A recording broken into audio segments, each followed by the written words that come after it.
Hello दोस्तों, स्वागत है हमारे चैनल में। आज हम बात करने वाले हैं रेलवे भर्ती 2023 के बारे में। तो आवेदन किस तरह से दे सकते हैं, क्या डिग्री चाहिए, किस तरह से होगा और कब होगा, कितनी वेतन होगी और कितनी वैकेंसियां आई है और कब वैकेंसी निकलेगी, तो इसके बारे में आपको हम जानकारी देते हैं। कुछ अपडेट आई है उसे आपको हम बताते हैं। रेलवे भर्ती 2023 रेलवे भर्ती भारत में नौकरी चाहने वालों के लिए एक सर्वाधिक बहुत ही एक अच्छी अवसर है। भारतीय रेलवे देश के सबसे बड़े वैकेंसी निकालने में से एक है और हर साल हज़ारों उम्मीदवार रेलवे में विभिन्न पदों के लिए आवेदन करते हैं। रेलवे भर्ती बोर्ड आरआरबी भारतीय रेलवे में विभिन्न पदों के लिए भर्ती परीक्षा आयोजित करने के लिए जिम्मेदार शासनीय है। वही उम्मीदवारों को रेलवे भर्ती बोर्ड आरआरबी द्वारा निर्धारित पात्रता मानदंडों को पूरा करने की आवश्यकता है। इस लेख में हम रेलवे भर्ती 2023 के लिए आयु सीमा, शैक्षिक योग्यता और राष्ट्रीयता की आवश्यकता सहित पात्रता मापदंड पर चर्चा करेंगे। ठीक है, आयु सीमा के बारे में बात करते हैं। तो रेलवे भर्ती 2023 के लिए आयु सीमा आवेदन की स्थिति के आधार पर भिन्न होती है। हालांकि अधिकांश पदों के लिए न्यूनतम आयु सीमा 18 वर्ष और अधिकतम आयु सीमा 32 वर्ष है। अनुसूचित जाति, अनुसूचित जनजाति और अन्य पिछड़ा वर्ग जैसे आरक्षित श्रेणियों से संबंधित उम्मीदवारों के लिए आयु में छूट प्रदान की जाती है। उम्मीदवार जिस श्रेणी से संबंधित है उसके आधार पर आयु सीमा में छूट 3 से 10 वर्ष के बीच भिन्न हो सकती है। शैक्षणिक योग्यता आपके लिए क्या क्या डॉक्यूमेंट लगेगा, आप कितने पढ़े हुए होने चाहिए, तो उसके बारे में बात करते हैं। रेलवे भर्ती 2023 के लिए आवश्यक शैक्षिक योग्यता आवेदन की गई स्थिति के आधार पर भिन्न होती है। आवेदन ने किसी मान्यता प्राप्त बोर्ड या विश्वविद्यालय से 10वीं या 12वीं या स्नातक की पढ़ाई पूरी की हो। कुछ पदों के लिए अतिरिक्त तकनीकी योग्यता का या प्रमाण की आवश्यकता होती है।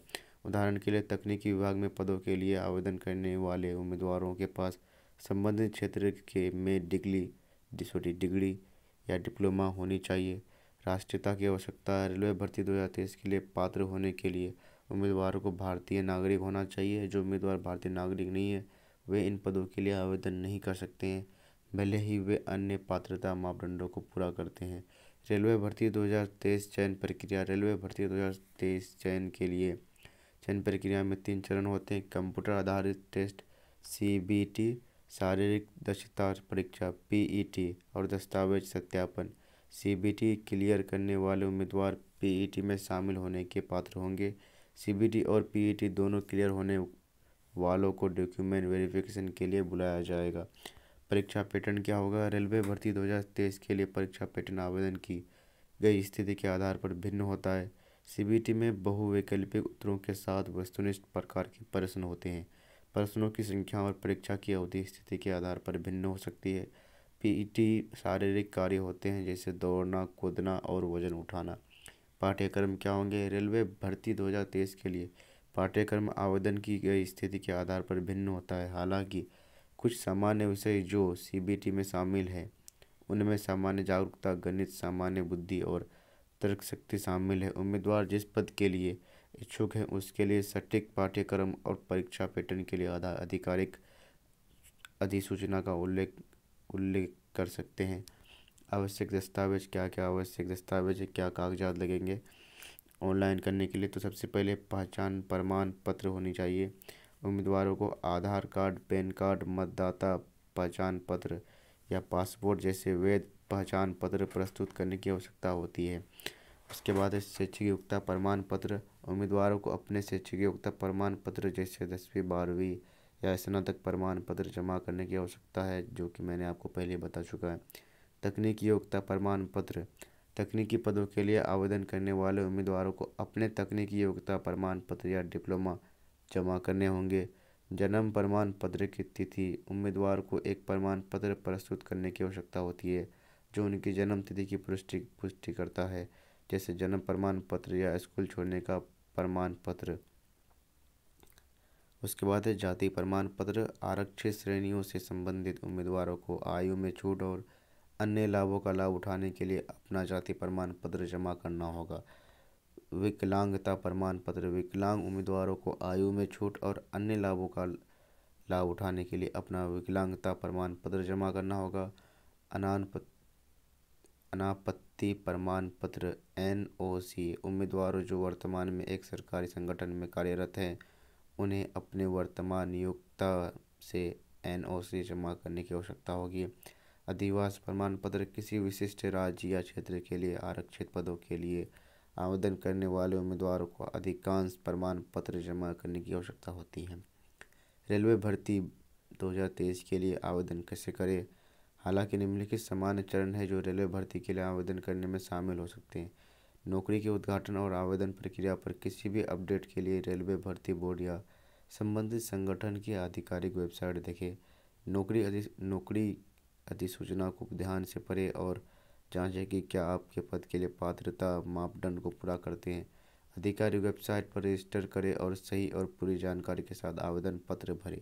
नौकरी अधिसूचना में दिए गए दिशा निर्देशों के अनुसार आवश्यक दस्तावेज जैसे शैक्षिक प्रमाण पत्र, पहचान पत्र और फोटोग्राफ अपलोड करें।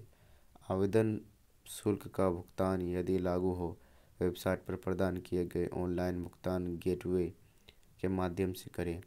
समय सीमा से पहले आवेदन पत्र जमा करें और भविष्य के संदर्भ के लिए पुष्टिकरण या पृष्ठ का प्रिंट आउट निकाल लें। यानी आपको जमा करने के बाद कुछ ही समय में आपको उसका प्रिंट आउट निकाल लेना है भविष्य के लिए। ये आपको काम देगा आगे चल के। यह ध्यान रखना महत्वपूर्ण है कि आवेदन प्रक्रिया और आवश्यकता स्थिति और संगठन के आधार पर भिन्न हो सकती है, इसलिए नौकरी की अधिसूचना में दिए गए निर्देशों का पालन करना और किसी भी अपडेट या बदलाव के लिए आधिकारिक वेबसाइट देखना महत्वपूर्ण है। वेतनमान कितनी सैलरी होगी उसके बारे में कुछ चर्चा करते हैं। रेलवे भर्ती 2023 के लिए वेतनमान आवेदन की गई स्थिति के आधार पर भिन्न होता है। हालांकि अधिकांश पदों के लिए वेतनमान 7वें वेतन आयोग के अंतर्गत आता है, जिसे 2016 में सरकार द्वारा लागू किया गया था। वेतन मैट्रिक के स्तर में एक उम्मीदवार के लिए न्यूनतम वेतन 18,000 जबकि वेतन मैट्रिक्स के स्तर से 18 में एक उम्मीदवार के लिए अधिकतम वेतन रुपये में है 2,50,000। अनुलाभ और भत्ते। मूल वेतन के अलावा रेलवे भर्ती 2023 के लिए चुने गए उम्मीदवार विभिन्न भत्तों और भत्तों के हकदार हैं। इनमें से कुछ शामिल है। महंगाई भत्ता DA की गणना मूल वेतन के प्रतिशत रूप में की जाती है और इसका मतलब मुद्रास्फीति के प्रभाव को ऑफसेट करना है। केंद्र सरकार के कर्मचारी के लिए वर्तमान DA 28% है।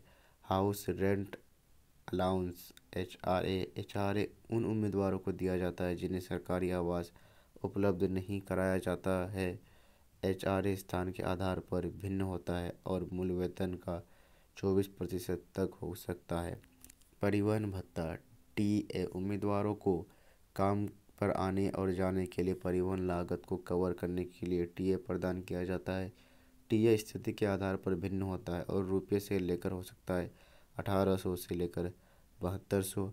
चिकित्सा लाभ उम्मीदवार अपने और अपने परिवार के सदस्यों के लिए चिकित्सा लाभ के हकदार हैं।